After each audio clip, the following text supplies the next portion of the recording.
Looking for work as a candidate for an executive role is in some ways similar to looking for work as any other job type, but there are also some very unique differences that mean that you need to approach your job search here in a particular way. I'm going to share with you, and you'll hear from our experienced recruiters, their insights and their recommendations to candidates just like yours in terms of how you can best prepare and how you can really stand out as the right candidate for the next executive vacancy that you apply for.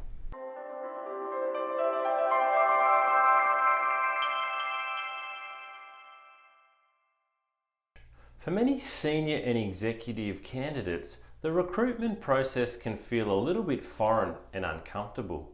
Throughout your career, you might have been on the end of being the hirer or the interviewer, but now the shoe's on the other foot, it can feel a little bit unnatural. In this video, we're going to give you some tips to remind you about what you need to do to make sure you're putting forward your best application for senior and executive roles. Because one mistake that a lot of executives make is that they rest on their laurels when it comes to the recruitment process. They think that because they've had a successful career so far, that maybe their successes will be known and that will lead to them just getting the job. Whereas in reality, the recruitment process is very, very competitive.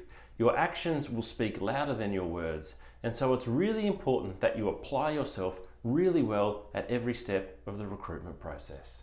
Attitudes are absolutely everything because unlike skills, attitudes are very, very hard to train. I will always go for someone with a fantastic attitude that may need a little bit of development over a bad attitude that has all of the skill. Typically, when someone doesn't work out in a role, it's more around attitudes and behaviours than skill. Take the time to really read the key selection criteria for the role, look through the company and the industry to make sure it's a good fit for you. Too often with executive candidates, they believe they have transferable skills, where the reality is this leads to many job applications being poorly put together and a long way off the mark. You are far better to spend time tailoring each individual application than taking a large scattergun approach. One of the best ways to address the selection criteria and highlight your relevance to that role, industry and organisation is through making a very specific cover letter for the vacancy. I'm a big fan of cover letters. I love cover letters. I would say that cover letters indicate you've made an effort, and you are probably in the 5% of people that do. So receiving a cover letter addressed to myself or the recruiter, actually addressing the selection criteria for the role, it probably never happens. So when you actually do get the cover letter, which the candidate's taken the trouble to write, it's perfect. That's what you want to see. At executive level, we expect candidates to have done a great amount of research by the time they get to interview. Again, don't rest on your laurels here. Take a deep dive into the organisation, make sure you understand what their values are. Don't just rely on their careers page, look through industry information, read a company report if available. You need to be doing as much preparation as the best prepared candidate that you're competing with to get the job. I would absolutely expect somebody to have researched the organisation where they're going to be working. There is nothing worse than them not understanding, the core business that they're being considered by and what they do. I would expect them to have read the position description or the advertisement. Both of those documents will give them insight into what the job's about and what the interview questions actually would be about, particularly the PD. Most interview questions are written straight from the PD, so they could decipher those before they get there. They may even be able to practice some of those answers, and that's what I would expect them to do as well. So have a good think about what might I be asked and what would my answer be? What examples could I have that would demonstrate that in the interview? So research about the company, research about the job. Some people now research me before they get to the interview. That's okay too. I don't mind that. It just shows that they're trying to understand who they're being interviewed by. But they're the sort of minimum things I would definitely expect. So some of the most common interview questions that I ask are normally tell me a bit about your career experience and then tell me a bit about your current role in terms of responsibilities and obviously again some of the achievements that you've had in your current role and maybe some achievements you've had in the past.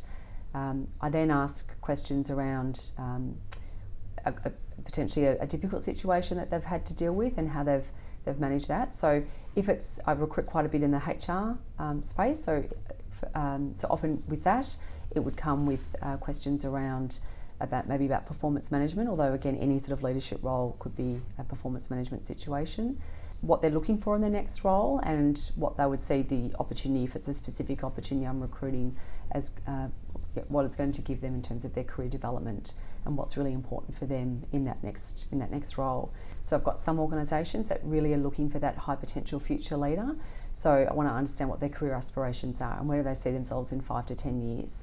So again, if it's an organisation I know that has a real driver around making sure they've got top talent coming through the organisation, making sure that they're aligned to that, but also again making sure that there's a good fit with the candidate and around what their career expectations are as well as the organisation's.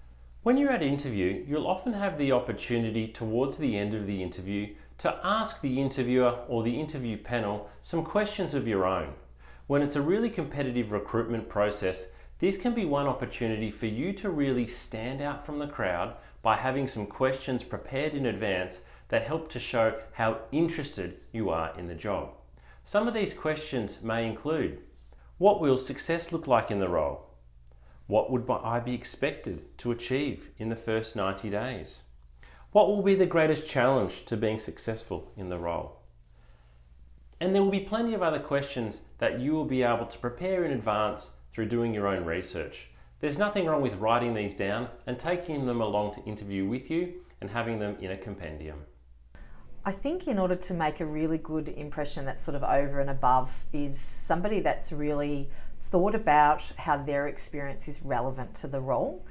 This is the kind of feedback I give often to unsuccessful candidates. They may have gone through a behavioural based type question interview process and they may have had good examples from their own experience, but it doesn't always match the requirements for the job. And I think really outstanding candidates make that connection. So they may actually give an example in their relevant experience, but then they explain how that ties to the job or the industry that they're interviewing for. And I think that's really clever. I think that's that one step over and above, where it makes the interviewer's job really easy. They've got the question answered for one, but they can absolutely see the person in the role then. So I think that's the biggest difference for me in being able to make that over and above impression. As a parting thought, think back to some of the people that you might have hired throughout your career. Why did you choose them over some of the other candidates in the recruitment process? I bet when you take a deep dive into those reasons, those candidates were probably the ones that best prepared themselves throughout the recruitment process. They did a lot of research into the company and their job, and they had great attitude and enthusiasm throughout the recruitment process. At the end of the day, a lot of the time we have unconscious bias, which means that the selected candidate is often the most liked candidate throughout the recruitment process. And you can use this to your advantage even when going for senior roles by trying to build a connection with the people that you're meeting along the way. Good luck with the job hunting.